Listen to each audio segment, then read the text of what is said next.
Hello to all my friends and family, and welcome to this episode of Jim's 5am Club.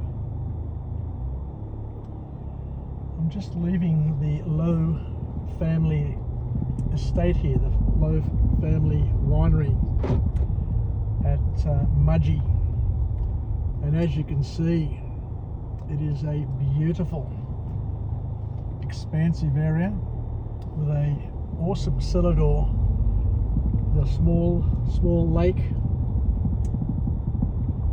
and a number of little areas where you can just sit with family and friends and chill out.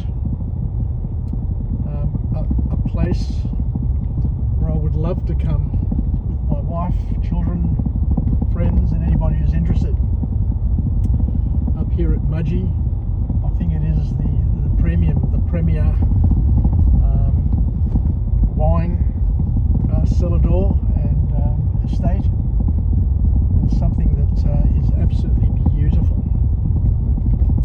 So, in case you're wondering, I just decided this morning when I woke up, I looked out the window and I saw a beautiful blue sky, a lovely autumn day, and a day which I thought I didn't want to waste indoors. So what I did, just like I did last Tuesday, is I hopped in the car. Paul is away overseas at the moment, visiting her family, her sisters and her mother, and just helping out where she can, because there are tough times ahead, and I guess age catches up with all of us. So in order to be productive today, I decided to come for a drive, because I was speaking to my cousin yesterday, Dimitrios Gikas, and I was telling him that I haven't been to Sofala for years. So I decided to go to Sofala first thing, and then, given that Mudgee was within striking distance, I thought I'd go an extra 100 kilometres and come here. And now that I'm here, I'm going to visit a few wineries. I'm not going to have any wine, of course, otherwise I'll struggle to get back home. It's going to be about a 3-hour trip, but it's worth the drive, and it's worth the effort. Australia has so many beautiful places, so many choices, and it's up to each and every one of us to seize those opportunities, because time is getting away from all of us. And today was a day where I went to Sofala, and I hadn't been to Sofala for well over 40 years, probably closer to 45 years. The last time I was there because I'd gone hunting with a friend of mine, Nick Karras, and a friend of my uncle's,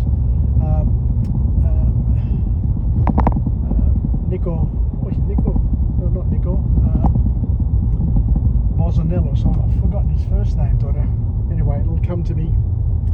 So I'm just a little absent-minded, because I don't know whether or not I turn left or if I go right. Sorry, but let's go left first, and then we'll head back to Sydney. Con Bozanellos, that's the name. I haven't seen Con for years as well, but we went for a drive and we went hunting, and we went through Sofala about 45 years ago, and I'll never forget the impact that Sofala had on me, because it was just so absolute beauty, just beautiful. I'm at another winery here. It's called Craigmore, I think, but I won't stop here. But I'll just drive around, and there's not too many people here. There's only a few cars, and I dare say a lot of these cars are from the staff. is turn around and head back to Sydney. And what we'll do today is go through a book summary, because one thing that I absolutely do enjoy doing is going through the many book summaries that are available free of charge on the internet.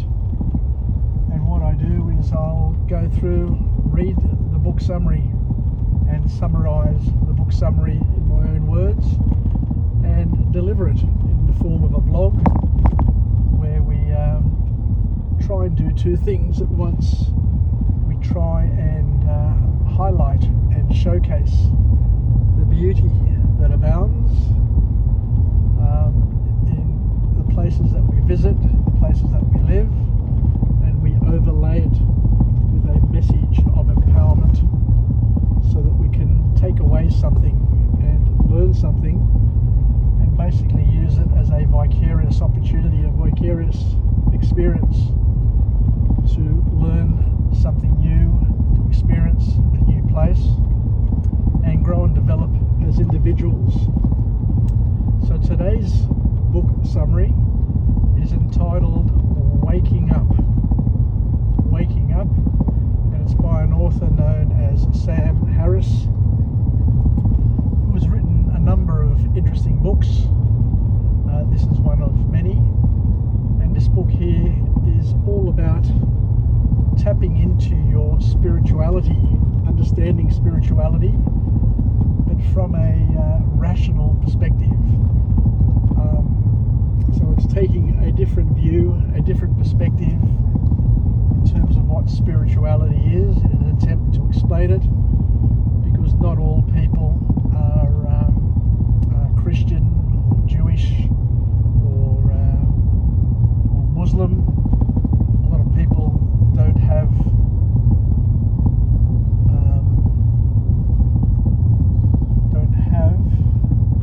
so what we've got here on the right is a cherry farm. So let me just close at the moment, but I guess cherry time, this is the place to come to pick some cherries.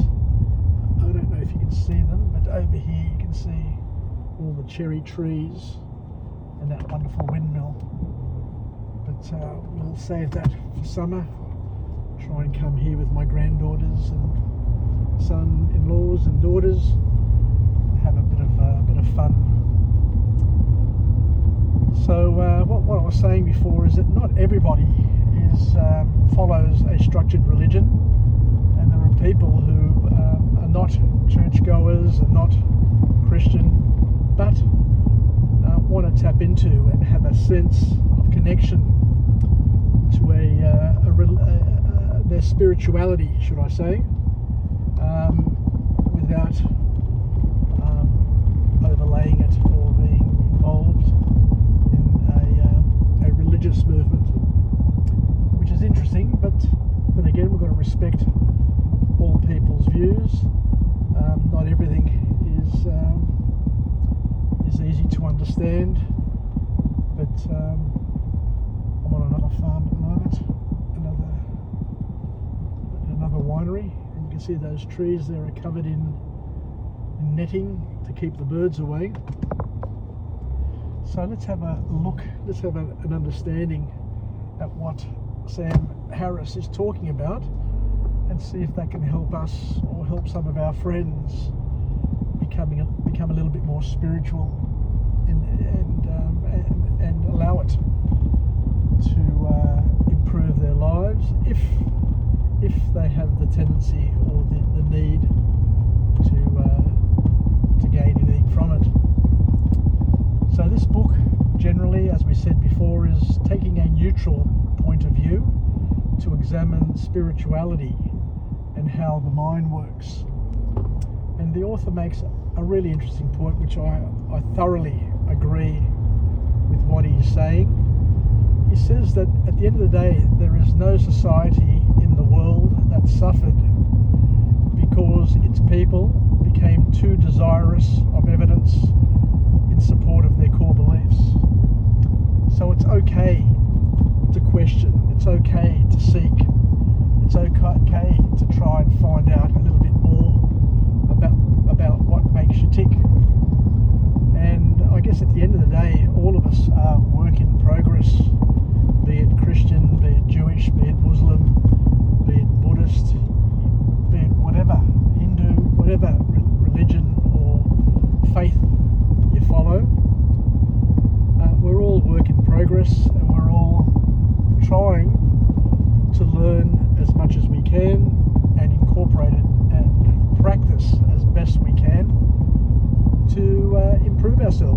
become better versions of ourselves, to tap into that spirituality, as we said, and to feel a little bit more connected with that other part of ourselves that we can't quite put our finger on, but I guess we all can sense that it's there in the background, and an important part of our lives.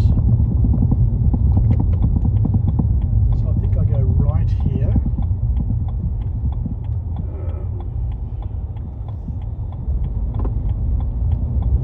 Here we go, back on the road again. And at the end of the day, I think we can all be honest with ourselves, and when we look at the spectrum of our lives, the life wheel, as many people call it, in order to live a balanced life, we need some sort and some level of spirituality. And I think, if we're, as we said before, if we're honest with ourselves, I guess most of us probably have a fairly low connection with spirituality, to the point where it's pigmified. It's something which hasn't developed as well and as fast as other aspects of our personhood. So it's interesting to know that the author here says there's never been a time where people haven't been religious. Take Greece, for example, the country where my parents came from. And I look at the history of Greece, and if you look at the history of Greece, you'll understand that Greece has had a major impact on Western civilization in many ways, in both breadth and depth. And the key message to come from this book here is that religion, some formal type of religion, has impacted and had a big role to play in many societies in the world. And the Greeks are one of those societies where it's had a massive impact. It shaped literature, it shaped their religion, of course, it shaped the arts, it shaped theatre, it shaped government and everyday life. Just like today in our life times here in Australia, everything that we have has been shaped by Christianity.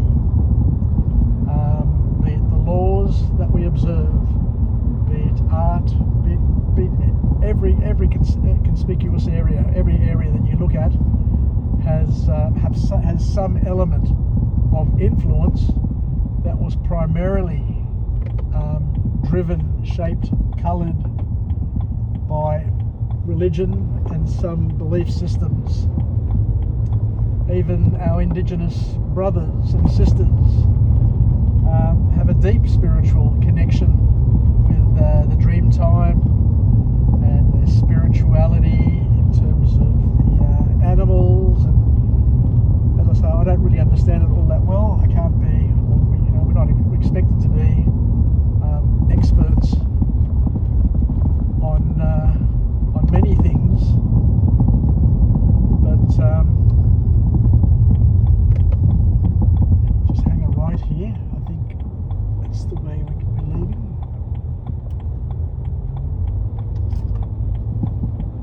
It says this way to Lithgow.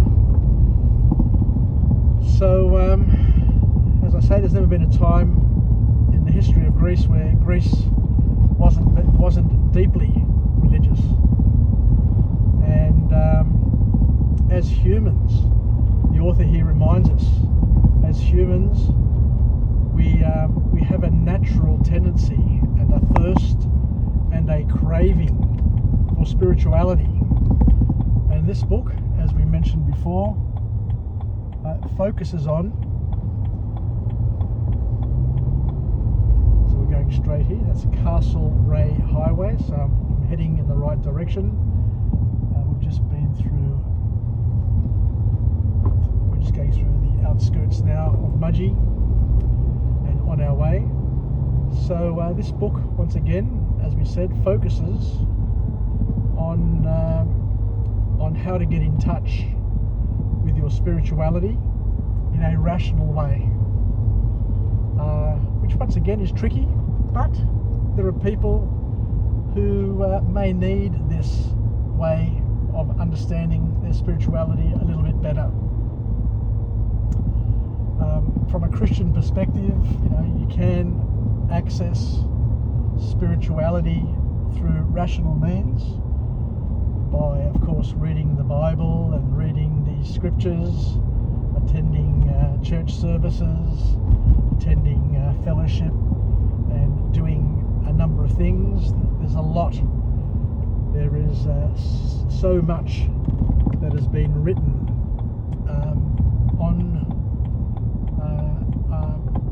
on Christianity, on Jesus, and it's just amazing. Like, you can spend your whole life reading and reading and reading and still not touch the sides, and you've only just scratched the surface, because it's been one of those topics, one of those epic events in the history of mankind, which transformed mankind.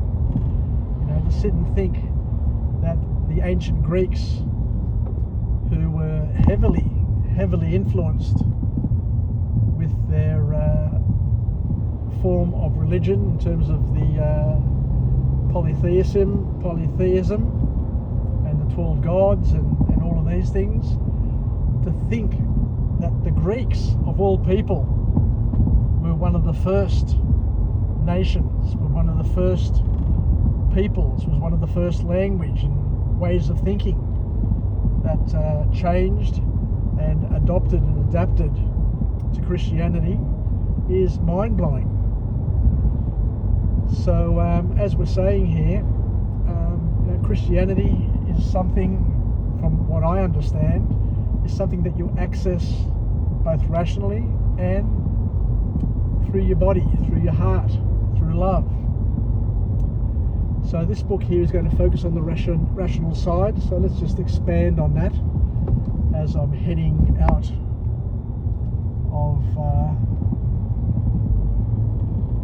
of Mudgee, and I'll go through a couple of more wineries before I go home.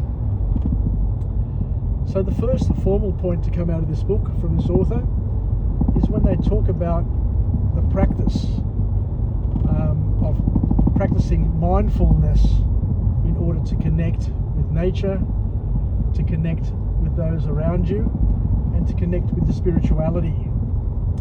Because practicing mindfulness, according to this author, is something that can enhance your spirituality. It's important to note that being spiritual is not necessarily the same as being religious. So that's a key point that the author makes. It's not necessarily the same as, nor implying religiousness. Your spiritual needs and your spirituality allows your mind, body and soul to sync and to have harmony with the world, with the environment, with the people that you live around and you live with. So the author suggests, as a starting point, to consider meditation as a form of getting connected with your inner self, with your outer self, and just purging your mind, your body of any distractions, so that you can make the most of this present moment that you have at your fingertips. So we're not talking about prayer, we're not necessarily talking about full-on meditation, we're just talking about possibly having some quiet time where you're spending time with yourself, immersed in your own thoughts, and connecting with your environment around you. The author goes on to say that spiritual development starts with physical, mental, and our social connection, and it also comes with an ethical maturity. You do need to have a level of maturity to be able to, I guess, practice and contemplate spirituality. So that's something which is important, because I guess we all know to a certain extent that people can be quite immature when it comes to spirituality, and have a long way to go in terms of growing and developing. And you do need to come to a point in your life where you start to question your life, you start to question those around you and what's happening in your life, and to understand that partying, travelling,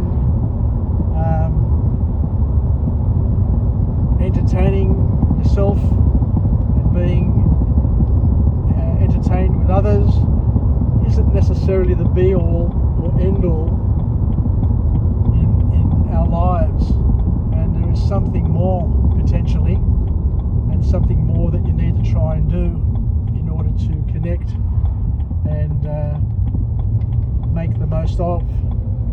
I'm just going to the Muthi estate now. It's about 4 kilometres away, so we'll just keep on talking. So what the author here is saying is that spiritual development starts with the physical, mental, social, and ethical maturity. So you need to mature in a number of aspects, in a number of areas of your life, in order to prepare yourself to look a little bit more deeply into the things that, as we said, make you tick. And spirituality is a gradual process. It's a gradual, incremental process, and you don't necessarily go from non-believer or non-spiritual to really spiritual in a heartbeat. It does happen with some people, and under some circumstance. I know that death of a loved one can transform us in a massive way, but it doesn't work the same for everybody. And the author says here it's more likely to be an incremental thing rather than something that happens overnight and in the blink and the twinkling of an eye. So it's a gradual, incremental sort of process.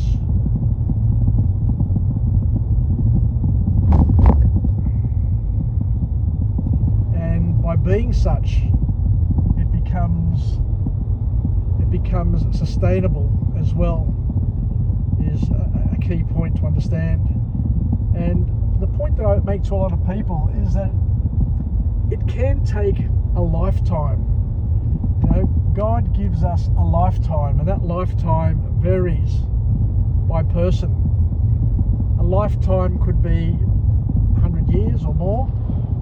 A lifetime could be 70, so living 70 to 70 years of age. A lifetime could be 30. There are people who die of heart attack at 30 years of age, which is interesting and alarming as well. So I hope I'm on the right track here. So I'll just keep on driving and keep on talking. So what I tell a lot of people is you've got a whole lifetime, but you don't know. You don't know how long that lifetime is, because each person has their own unique allocation of time in order to connect spiritually with their Creator. And for me, that's my Creator and my God is Jesus, the Father, and the Holy Spirit. So you've got a whole lifetime, but you don't know how long that lifetime is. So the interesting thing, or the interesting way of looking at it, is that we need to do it as early as possible rather than wait until it may be too late. So it's one step at a time, it's incremental, as we said, and we need to do it in a way which is sustainable and a way which comforts us. So the last point to come out of this book from this author is where he mentions, I think I could be lost, but I'll just go for another kilometre or so. The last thing is where he mentions that we need to accept that pain and uncomfortable situations are a natural part of life, and we all get a portion. Some get bigger portions than others, but it's part of life. We're all going to suffer, and we need to understand that suffering is for a purpose. There's a purpose behind our suffering, and by understanding that will allow us to be a little bit more open and welcoming of our spirituality and seeing life in a more productive way. So here I am. I got here Muthi Estate. So I'll hang a right and we'll head up to Muthi Estate and see what we've got. So we need to learn, as the author says here, to accept things that happen, and accept that they're a part of life. They're a part of your life, they're a part of my life, they're a part of everyone's life, and nobody's life is spared from the challenges that most people will end up facing through life. And we need to leverage those things. We need to embrace them, we need to accept them, and we need to deal with them, because God wraps his gifts in pain and suffering, and to understand that, and that's a really lovely analogy and metaphor which I always use, that God wraps his gifts in problems, and you've got to see them that way, and you've got to appreciate them and accept them that way in order to make the most of them. So I'm here at Muthi Estate. Let me finish off my vlog.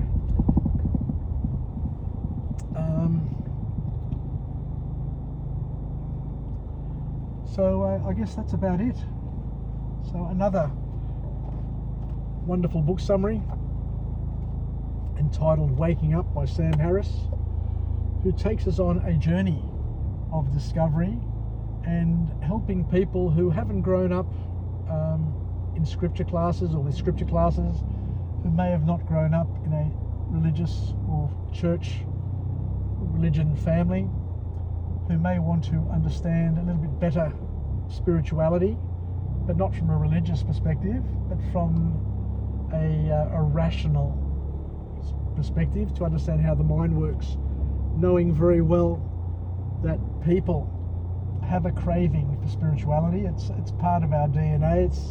It's the way that we're wired. It's the way that we're made, and we just can't deny it. And by denying it, we leave a gap, an unfulfilled gap in our lives that could lead to pain and further pain and suffering. So I guess for some people, and a lot of people, and it works for me, I know that my spirituality, my religion, gives me comfort. It allows me to grow and develop. It allows me and helps me to become a better person, to understand that I'm work in progress, and that we all are unworthy, and not to feel as if we need to be perfect, or I need to be perfect, but to understand and appreciate that what is more important than being perfect is to make progress, steady progress, and to allow ourselves to grow and develop through our lifetime, and connect with our religion, with our spirituality, and use it in a way that emboldens us, enables us to express love, to feel love, to be loved, and to be loving, to belong, and to allow and help other people to belong. Let me just go down to the bottom of the street here, and we'll come back up. But as you can see, the vines here are just beautiful. This whole area there here in Mudgee is just glorious. So thank you once again, and we'll chat again. I think this will be the last winery that I'm going to visit today, and then I'm going to steadily make my way back to Sydney. It's going to take about 3 hours. I've been driving all day, but I find it cathartic. I find it interesting and enjoyable, and sometimes it's good to be on your own. Sometimes it's good to find benefit and solace in solitude, and not to want to have to be around people all the time, and needing other people in your life. It's important, of course, that it's good to have people in your life, but it's also good to spend time with yourself, by yourself, and do things that are interesting and help you become more interesting to yourself. So I'll head back up, and I'll go to the cellar door there and buy a couple of wines for my son-in-laws and call it a day. So thank you once again for joining me on this vicarious journey. Haven't been to Mudgee for years, and if you haven't been, I suggest you come. And what I'll probably do is during the summer is come up here and do some cherry picking, and spend some time looking around and making the most of this beautiful part of Australia. Take care. Get a leme. Yasas from Jim's 5am Club, and I'll just cross over here and pull up and finish this vlog. Here we go. I think that'll do. Take care, boys and girls. Yasas. Bye for now.